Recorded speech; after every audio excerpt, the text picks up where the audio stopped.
What's up mga gwapo? Welcome back sa Gwapos Garage. Ngayong araw nga po ay may panibago tayong gagawin.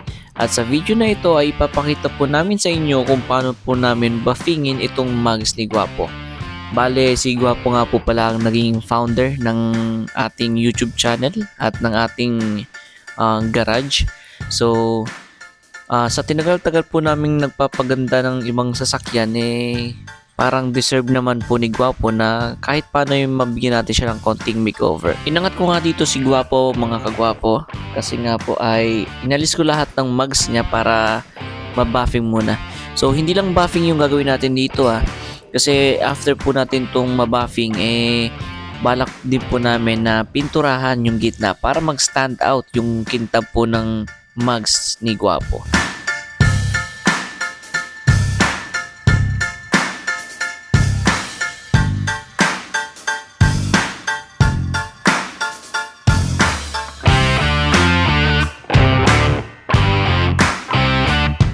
After nga mabuffing yan ni Papa mga kagwapo ay ako naman po ang babanat niyan para linisan yung gitna. So as you can see ang daming corrosion and ang dami niyang dumi o putik-putik dun sa mga gilid-gilid na yan. Ayun, so tatanggalin ko yan bago tayo magpintura. So nga pala mga kagwapo, sa video na to ay hindi ko muna po ipinakita ng detalyado kung paano ko po or kung paano po namin binafing tong mugs. Pero huwag kayong mag-alala mga gwapo kasi sa susunod na video po natin ay ipapakita ko po sa inyo kung paano yung proseso ng pagbabuffing ng ganitong mugs. So panoorin nyo to mga kagwapo.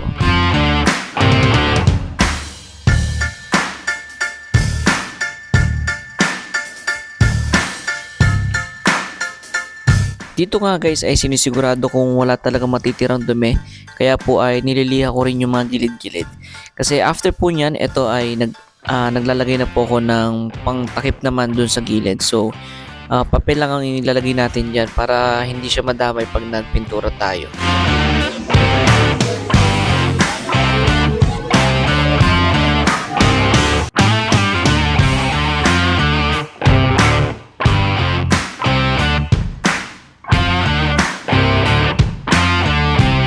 After ko nga malinisan mga kagwapo ay ito na po ako at nag-spray na ako ng mugs. So bale primer muna, then ang kulay po na ilalagay ko dyan ay itim.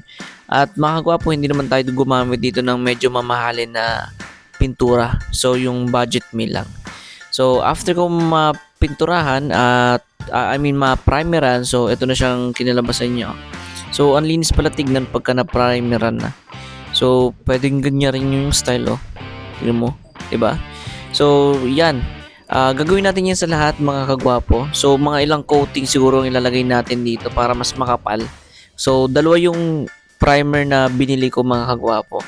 Kaya gusto kong ubusin sa apat na gulong 'yon para mas makapal yung primer niya. Sa pintura naman, kulay itim po yung ilalagay ko at siguro kakapalan ko rin yung coating para makapal. Habang hinintay nga naming matuyo yung pintura or yung primer mga kagwapo, ito ay binanatan na rin ni Papa. So yung gilid na part na yan ni Gwapo, yan So pinadaanan niya yan ng buffing para mas balikin tab ulit. At kung makikita nyo, ito yung before mga kagwapo, yun Talaga namang nanlilimahin sa dumi. So yan, ito yung itsura niya ng walang buffing at hindi pa napipinturahan yung gitna. So after natin magawa yun mga kagwapo, talagang iba magiging itsura niyan. So sige, banat na tayo ng pipintura dito mga kagwapo.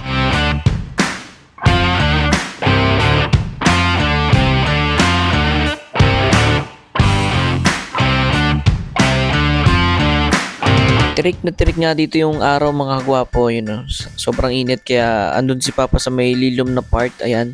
So doon siya nagbabapping kasi nga napakainit dito sa pwesto natin. So by the way, ito na yung naging kinalabasan mga kagwapo. Bale, napintura na natin yung tatlong yan tapos binabapping na lang ni Papa yung isa. So last na yon. And kung makikita nyo naman, hindi ko pa tinatanggal yung mga papel kasi pinapatuyo ko pa siya.